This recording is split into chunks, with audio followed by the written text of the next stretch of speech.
Lead-in. That was a good lead-in. What? Kind of what you said. I mean, how you've been talking about it. The focus in on the preemption of law and stuff like that. Oh, thank you. Hey guys, welcome.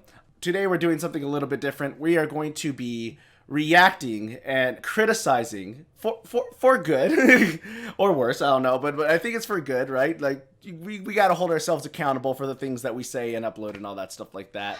But I am here with James Dykman, who is the FixSAPD data and policy analyst. Well qualified man to be tearing apart my very late and rushed video. How you doing, man?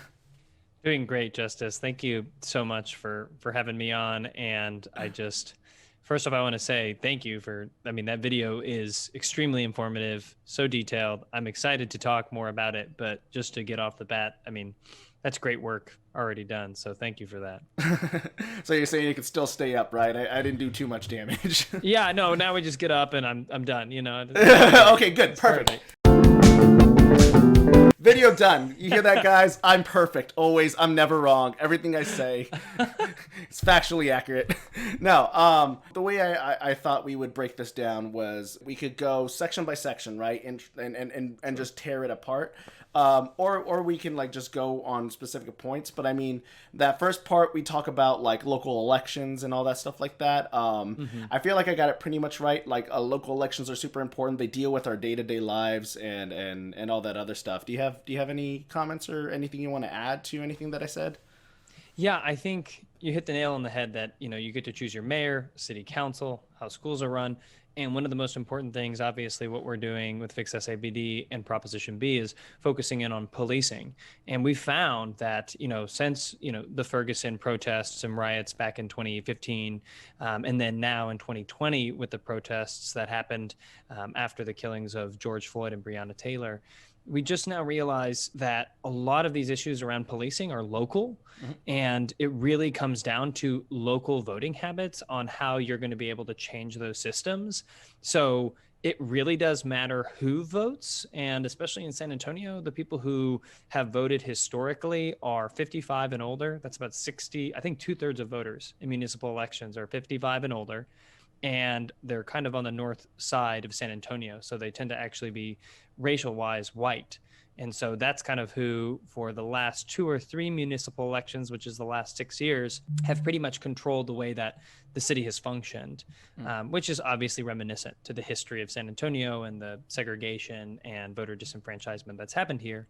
But it's very important to talk about local elections. So I'm so glad that you brought that up.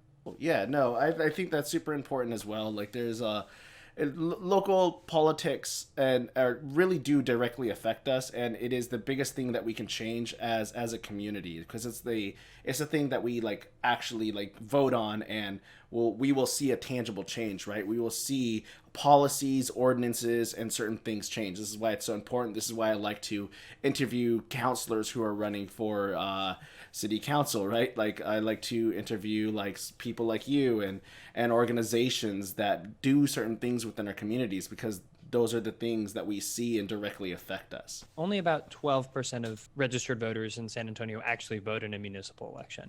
Yeah. So, I mean, that is such a small amount, creating so much power in this city on a local level. So it's just important that we not only, you know, convince people or talk to people how the system should change, but also bring in people, because it really is inverse for the people who are registered to vote. They're younger, right? Yeah. But when it comes to a municipal election, they're the lowest voting block. So it is also getting out the vote and inspiring people, which is, we hope, with Proposition B, and what we're trying to show is that this local stuff is inspiring. It's not just city council, it's other things as well, like police accountability.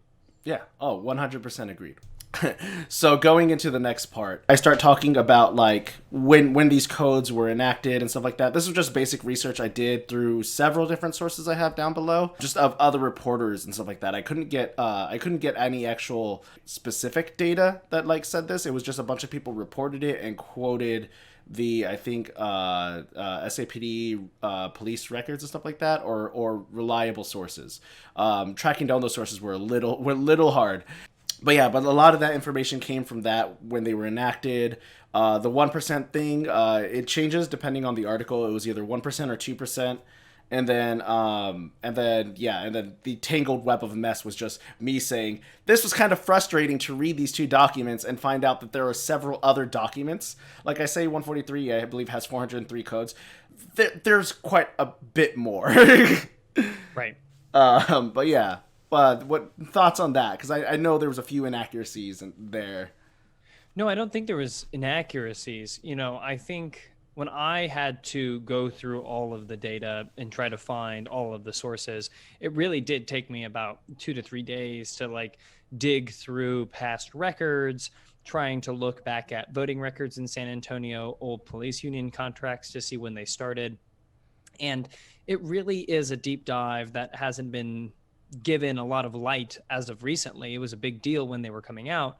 But when it comes to the history of 143 and 174, you really are spot on the days that in the years that they're actually brought in. So, in 1940, I think it was 1947, and then in 1974 they were brought in, and those were exactly right. So you're spot on there.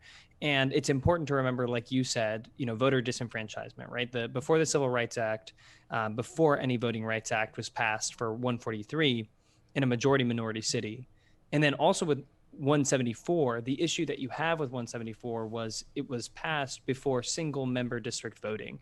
And what that meant was that we used to have at-large member district voting, which ended up leading to the northern business white community, male white community, being able to select essentially council members and empower their own council, being able to exclude a lot of the west side and south side and east side from any levels of discussion. That used to be known as the Good Government League. It was essentially like a band of rich white dudes, probably smoking cigars over at their country club.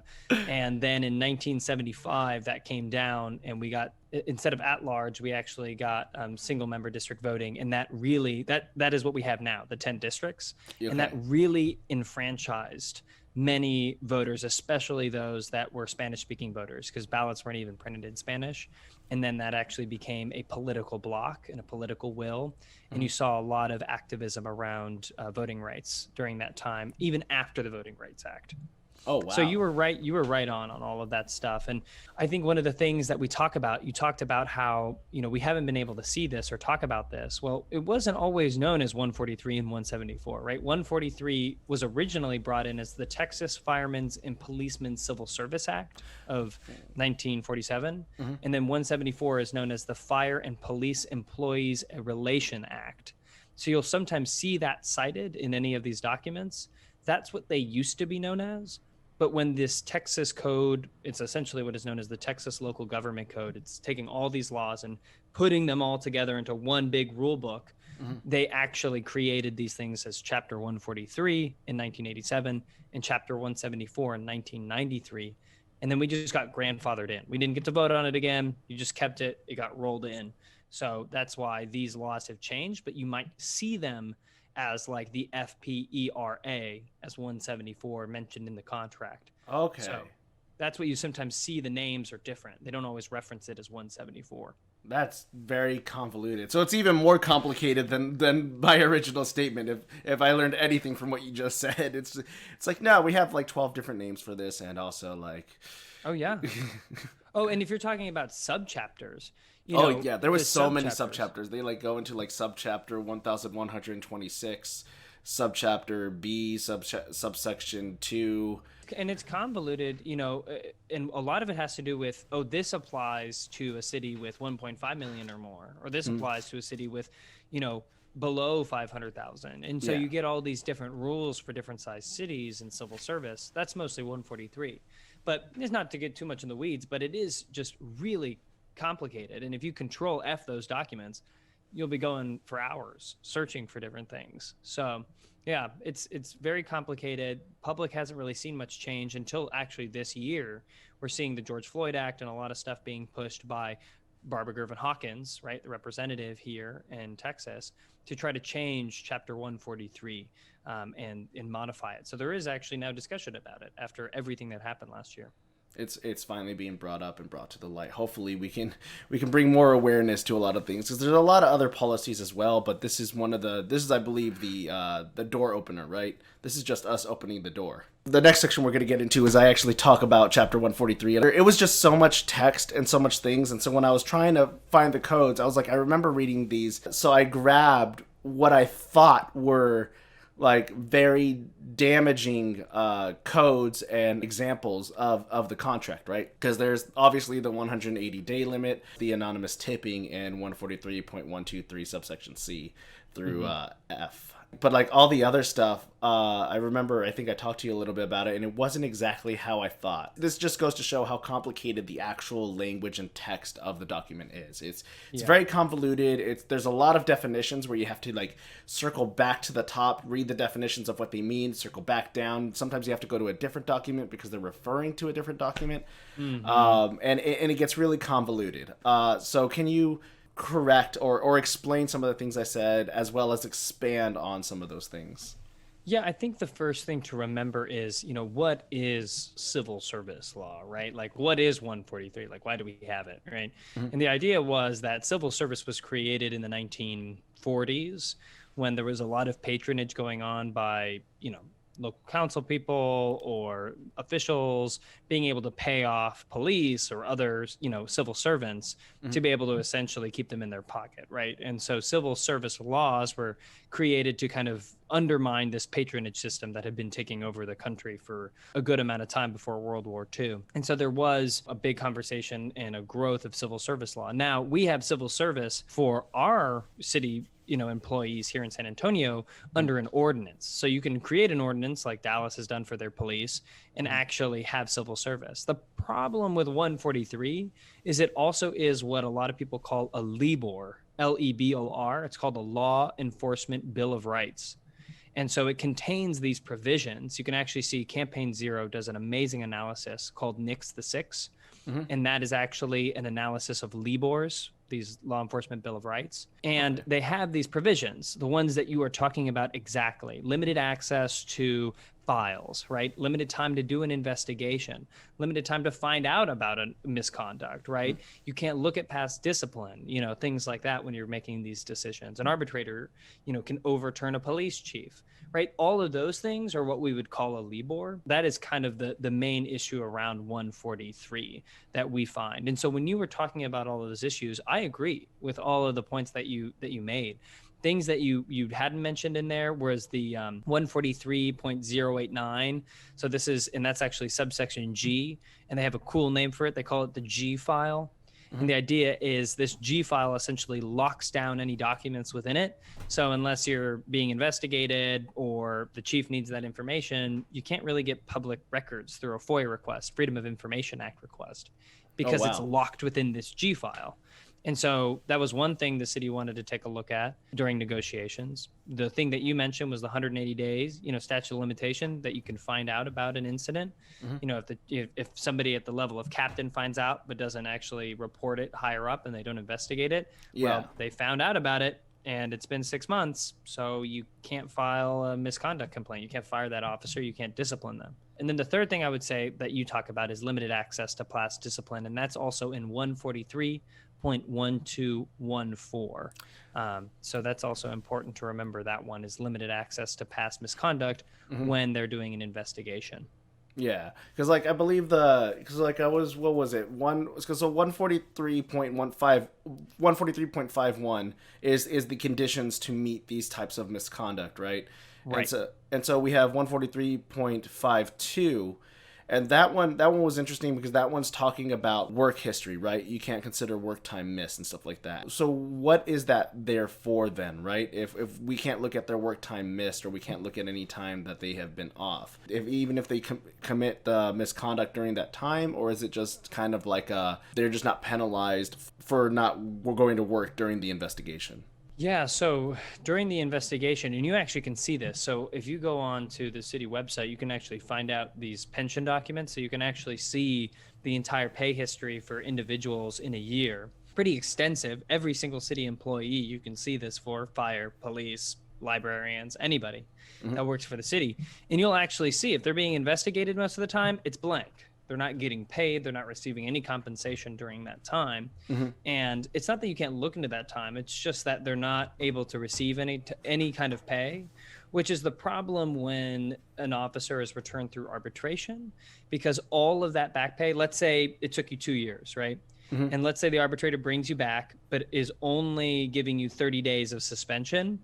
That means that everything minus 30 days, you get back in all that money. Oh, wow. That you've been waiting for. So a big case of this was Joseph Salvaggio, who went on to be the police chief of Leon Valley, and he was just recently fired. He had been fired for falsifying, actually for, the allegation was cheating on one of his tests. And they took it all the way to court. And because it took so long, when they reinstated him, the court reinstated him, they paid him back $500,000. And so that was the amount of money that you have to pay for all of that time that they've been investigating them. And that's city dollars, that's tax dollars. So it's our tax dollars basically going to a guy just so he can get his job back. That is... Yeah, I mean, it's cheating on a test if the chief wants to get rid of him, but it's one officer that we now had to pay $500,000 to. That, I don't know, where else do you think that could be going in a city, right? Exactly. That would be and we'll get into, because I believe in the video I give 3 prime examples. We'll talk about those. Yeah. And we'll talk about those. But it just shows that when we rehire, that money is something that's like we're paying for this person to be acquitted, and I can't fully wrap my head around that. They do it on purpose, let me tell you. Okay, so going into this section, we jump into 174, right? It dives into a few things, and it was kind of hard reading into some of these codes, just because, for example, like 174.004 and 174.005 state that they can overwrite. They have an overwrite over procedure law. It says for the purposes of this document, 174 can step in and become whatever law it needs to be. And so I don't know if you want to elaborate on any of that. These codes are very short and brief. They do not expand much upon them at all. At least nothing from what I can understand. So I have an expert here. I would love to hear your thoughts. Yeah, no, this is Justice. This is the crux of the issue, right? This is probably the most important part of these laws, right? And it's not just 174. So you were right with 174, with it being 174.005, which is the preemption of other law. But if you look at 143.361, which is what we would fall under, if we were just under 143, it's also known as the agreement supersedes conflicting provisions. So both of these laws have the power to preempt other laws, which means that you can't change anything within the contract that's been created under these laws, right? So these laws help you create a contract between the city and its police department. Anything in these contracts is the law of the land because of those provisions. Wow. So you can't make a local ordinance. You can't, even if you change the laws, if it's specified so detailed in the contract that it's not just like arbitrator from 143, but lays out everything, then that would be what is the law of that city. So it has all of that power, which means if you wanted to change anything about the disciplinary system, we've identified, and I've identified in my research, 10 major issues in the contract, and 6 of those are also in 143. And so what ends up happening is I couldn't change any of those things through a local ordinance. I would have to only be, going through the contract negotiations. And as a citizen, I really have no influence over that, right? I have zero impact on that. And so we're trying to move to a system in which a contract can still be made, right? But it doesn't preempt other laws. And we can actually work on a progressive strategy on changing how the discipline system works and how civilian oversight works. Those are 2 really big important things we focus on, and you just can't do those things because of these preemption provisions, is what they would be known as. Wow, that's crazy. So that actually answers a question that I often get a lot, is why take away the whole entire law? Why not just try to remove the specific codes? We can just remove the specific codes. And it's because of these two codes and these things, we can't, because any type of change is automatically overwritten or taken from another chapter law, Now which the chess game they try to play, the city and the police association will say, well, we can use these to override current law, right? Like you could use both contracts to override the problems in the Law Enforcement Bill of Rights parts of 143. The question is, we have heard the argument from the police association that it's their rights by state law. So why should they argue those away? Why should they negotiate them away? And so even when you have this argument of like, oh yeah, you could use these laws to change things in a progressive manner, one, not only does the police association push back on that, two, the city doesn't even know what needs to be addressed, and three, these negotiations happen every 4 years, and the negotiations on average take about a year. So that means you're not solving problems for 5-year increments within the contract. So if they didn't want to do civilian oversight, like they don't do now with the current contract, well, we'll just do that 5 years from now. We won't deal with that right now. And that's kind of the problem we're having, in that you just can't, if you want quick change to be able to hold things accountable, you just can't have that under these laws. So there's the one I didn't include was 174.006. This was another law I felt was problematic, but I felt like it would open up even a bigger and wider conversation. Right. So what that means, so civil service provision is what 143 is, and or if you have a civil service system created. So let's say you just have 174. Then you would have had to have made your civil service system for firefighters or police officers under a different law, right? Because these laws can be given. Austin, for example, has 143 for its police, but 174 for its firefighters. You can actually interchange them depending on how people voted on them. Okay. And so with the provision you're talking about, 174.006, what it's saying is if the contract doesn't talk about this, then the civil service provision takes over. So all of those issues that are in 143, if they weren't mentioned in the contract or talked about, they would still exist if you still had 143 in your city. And so that's what it's saying is like, if you don't talk about it in the contract under 174, then you still have those problems. Yeah, it still exists, just in another different form through some other type of law. Okay, and then the other one I touch on, I believe, is 174.008. Now, this one was weird because I wanted them to elaborate what waiver of immunity means, and they don't. So, like, this waiver of immunity, I believe, is also the qualified immunity as people know it in media. Am I wrong at that thing? Yeah, I would say in this instance, I would say you're wrong because what it's actually referring to is like the government does not have immunity from breaking this contract, right? So most people understand collective bargaining. That's what 174 provides for police and or firefighters, depending on how it was voted. With collective bargaining, what it is essentially saying is I force my employer to come to the table to make a contract with me, right? Under a meet and confer system, it's a voluntary process where people meet. Obviously, we've been making a contract with SAPOA for many years. It would happen. Austin has it, where they meet and confer. They still do it. Houston, Fort Worth, Dallas, they all make their contracts under meet and confer. But what that's saying is, and you can actually read it in the language, is, this chapter is binding and enforceable against the employing public employer. So any kind of sovereign or governmental immunity from, any kind of lawsuit is not provided if they, don't hold themselves to this contract. So it gives you the power to force the city to use the contract.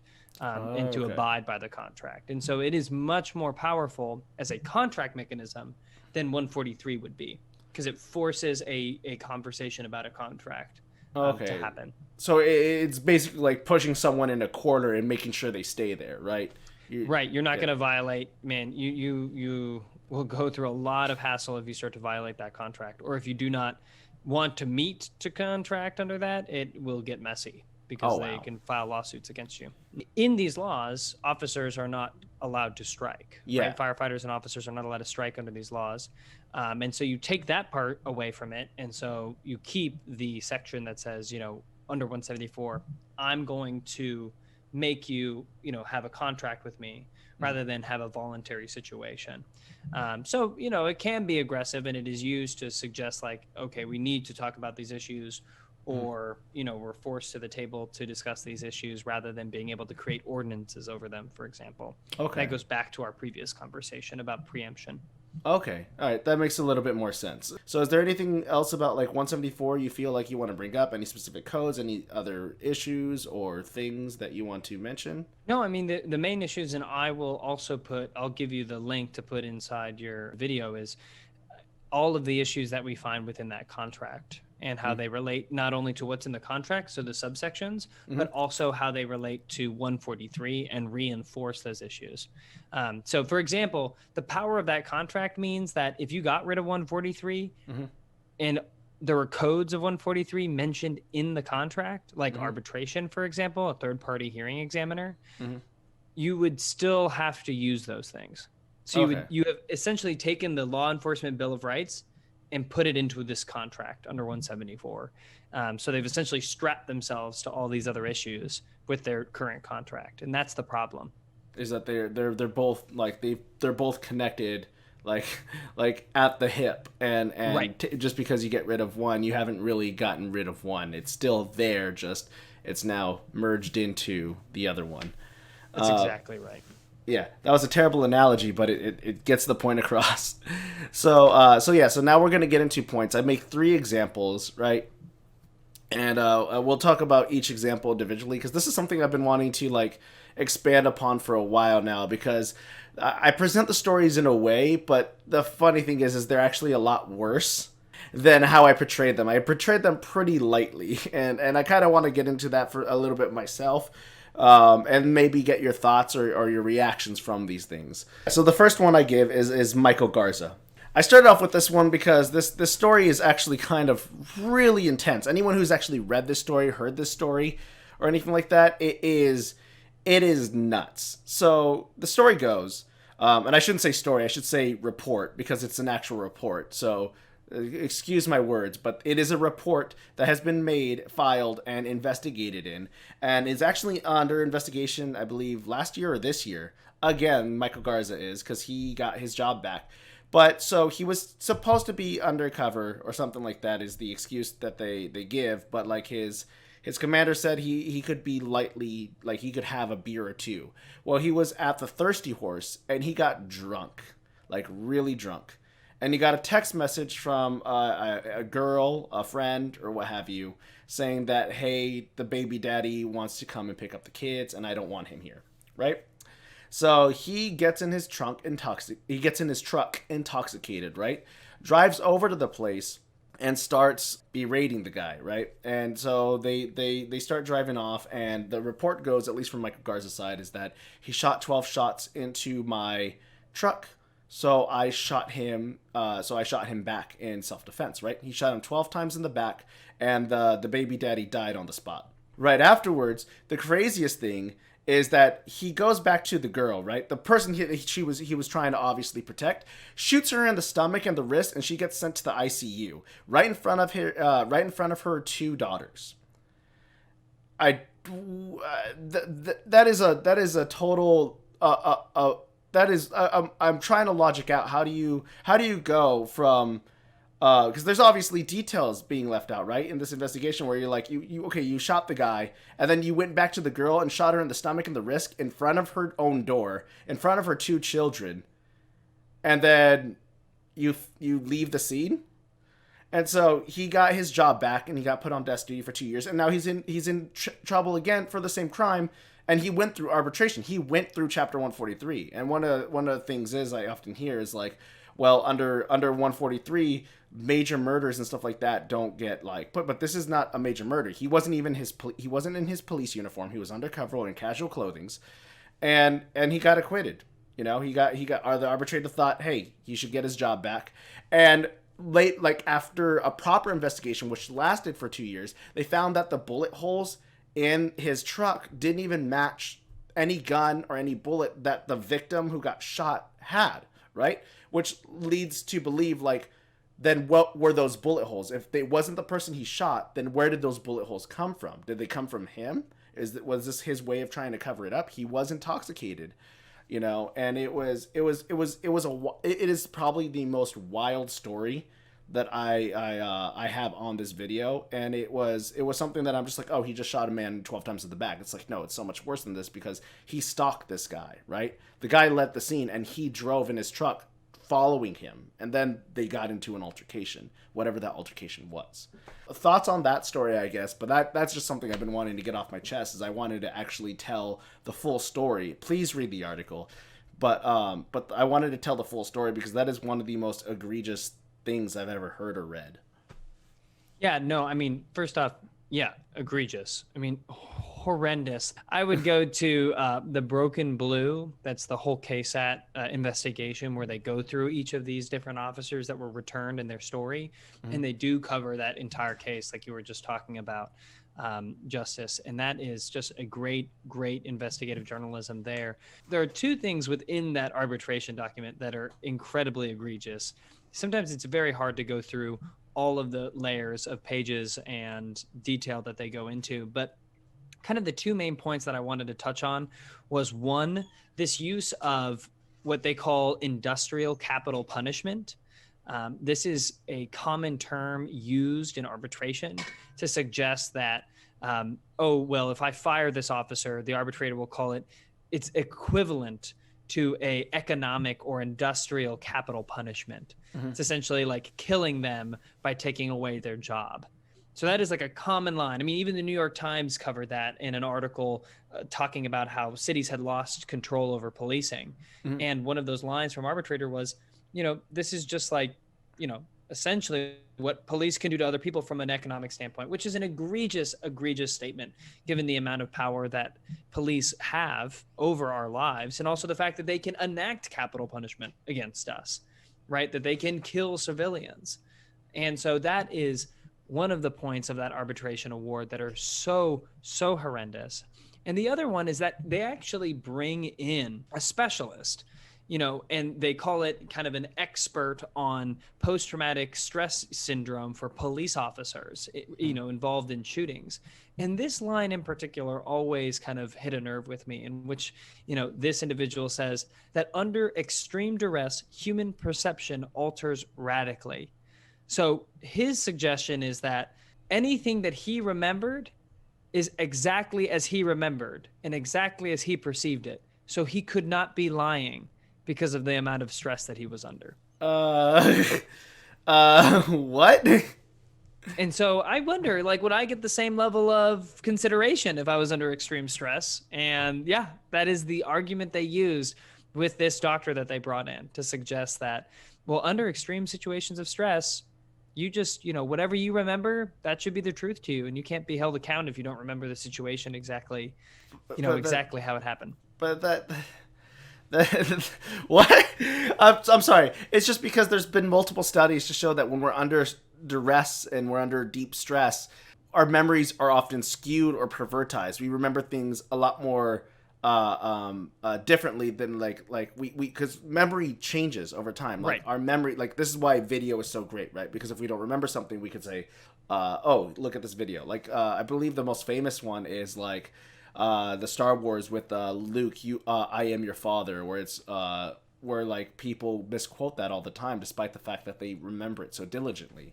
Especially under stress, people have hallucinated things. Their mind has made up stuff, right? And so the point is that the argument that is made, and the argument that the arbitrator agrees with, is that the city has to prove that the officer had a motive to lie.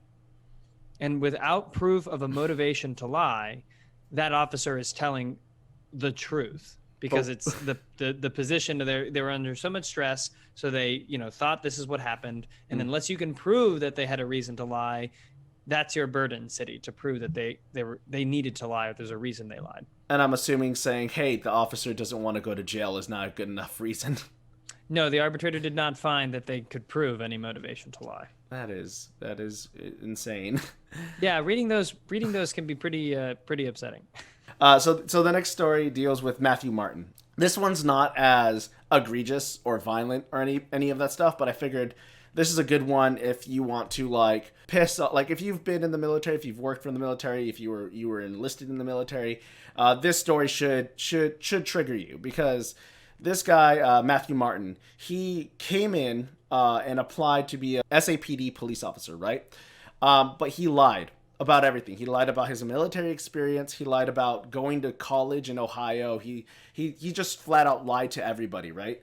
And the craziest thing is the person that hired him knew he was lying because he got invited in through like a friend or something like that. And the captain or the chief found out and was very upset, so he got fired, right? So what does he do? He does the same thing again, changing a few details, but he lies to get rehired because the arbitrator is like, okay, well, we're just going to bring you back. And then he goes to a different police department, applies, lies about his military experience again, lies about the colleges and schools he went to again, and they couldn't fire him. But apparently at the time, this got so much backlash, like a lot of people were very upset about this, to the point where he resigned. He didn't get fired. They didn't get rid of him. He just was just like, you know what? I don't like the publicity, so I'm gonna go ahead and walk myself out with my paid retirement, right? He got his pension and all that stuff like that. He got fully paid. He bounced out, and that was the end of that. But the fact that like the guy could lie about his whole entire, like there are some things you embellish, right? When you're doing a resume, you do want to boast about yourself and the things that you have done. Right. But you don't straight up lie about going to college when you've never gone to college. You don't lie about joining the. I believe that is that's impersonation of a military officer, right? That's a federal offense, I believe.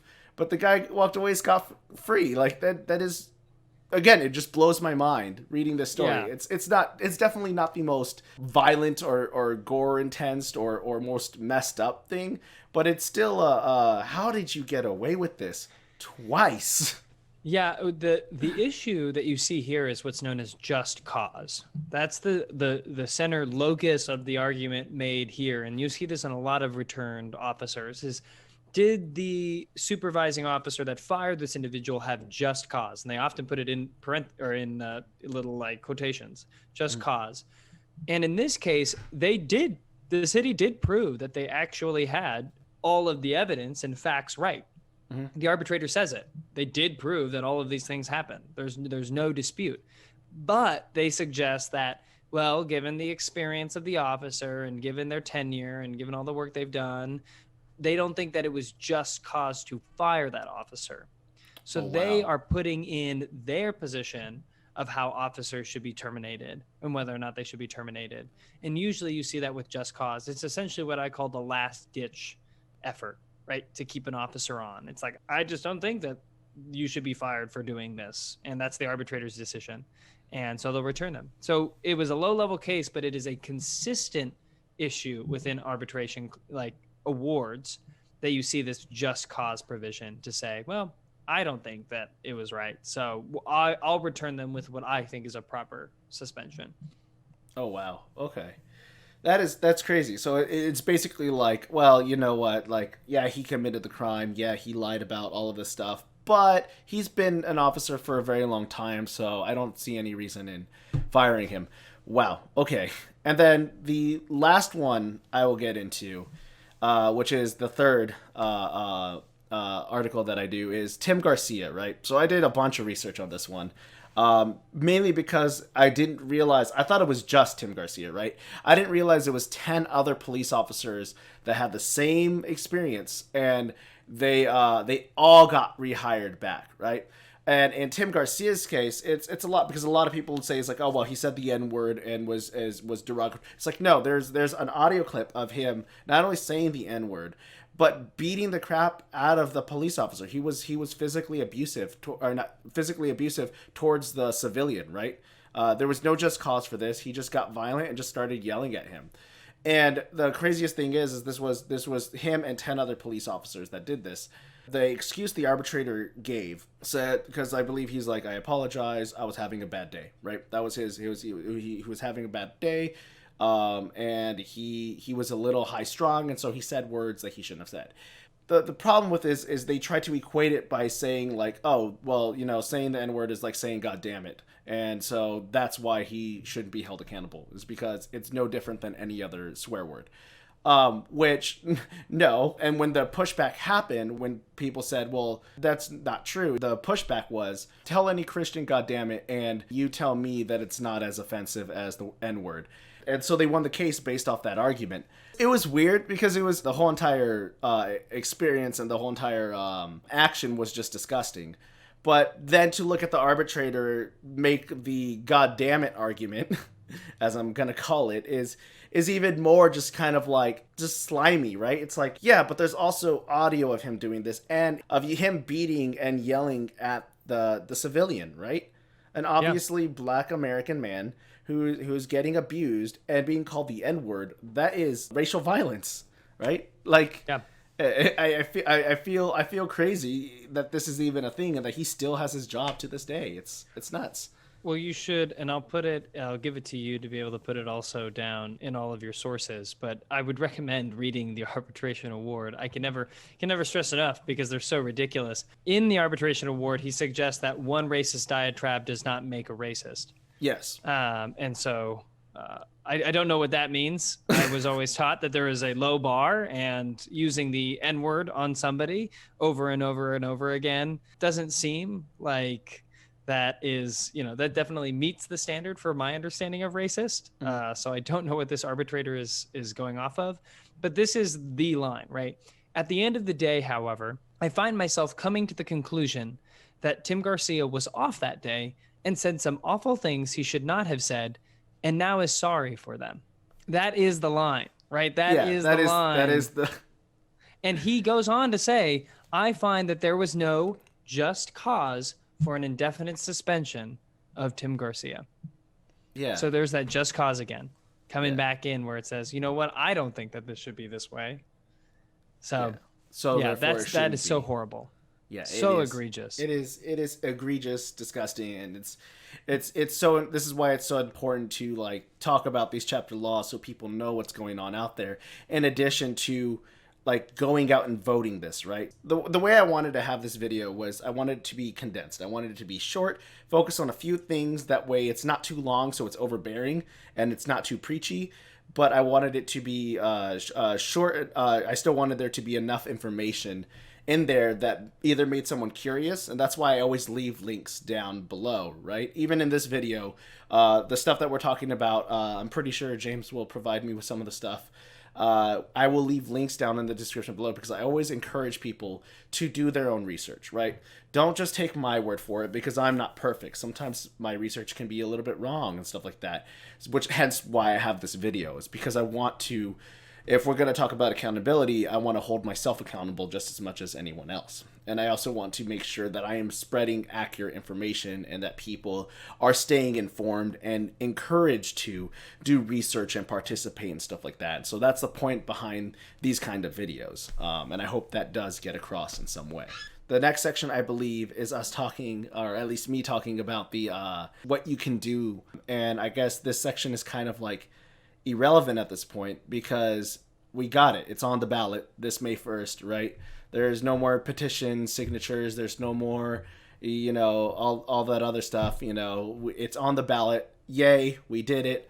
And I guess now it will just be to go out and vote. Just vote yes for Prop B and make sure that none of this stuff happens again. This is the first step, right? This is our foot in the door. There's a lot more work to be done, but we have to go out to the polls if we really want this to matter and all this effort and all these things we really want change, right? We want to better the system. We have to go out and vote, especially for local elections, because those are so important.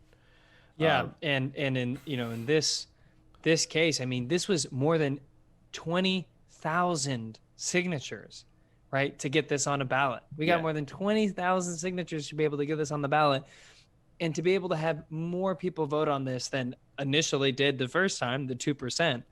Is going to be amazing, because we're going to be able to see how this is now being seen in the public eye almost 50 years later.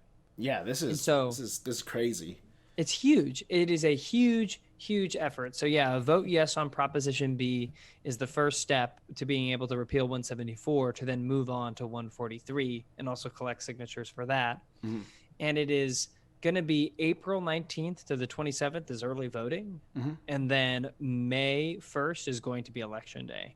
And so those are the dates to look out for. Those are the dates to go out. Obviously, I'm going to always say, if you want to volunteer for FixSAPD, come go check to them out. FixSAPD.org.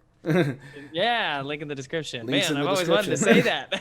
Never Yeah, say that. in the doobly doo. They'll all be down there, as well as all the information that we have talked about. And then obviously I will post the video down there, and it'll be right here somewhere on the screen. So you can click and go watch the original video, because it's not as bad as I thought it was. Apparently, I was thinking, I was coming into this being like, I think I got like 80% of everything wrong, and you know, it's just me, but like I'm glad that it still holds up. I'm glad that it's still informative. It's still a good video. Please go check it out, and check out the links in those descriptions too, because you can see both the chapter laws, and you can see all of the articles and research that I did, and the links will be posted down there as well.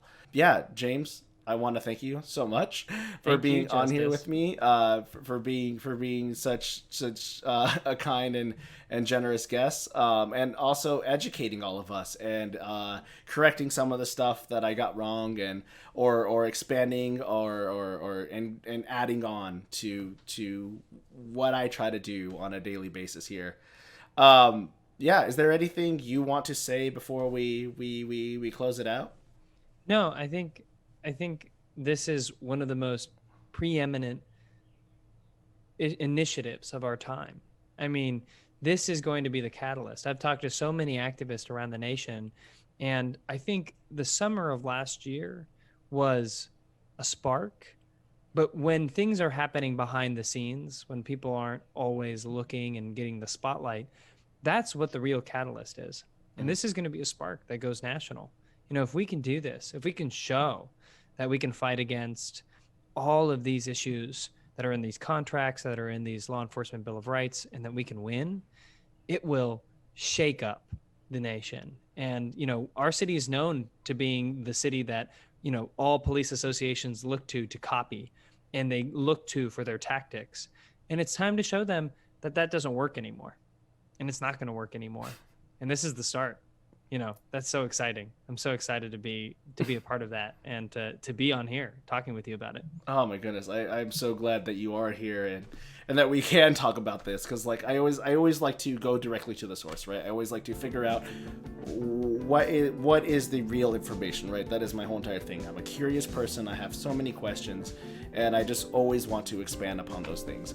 So James, thank you again so much for being here. You guys at home, if you have any questions, or if you want to let us know what you think, you can leave them down in the comments below. Like always, there will be links down in the doobly-doo, so you guys can check out. You can find out where James is at, where I'm at, and all this other stuff. And with that, be kind to one another, be beautiful, be amazing, and don't forget to be awesome 100%. We'll see you guys next time. Bye-bye.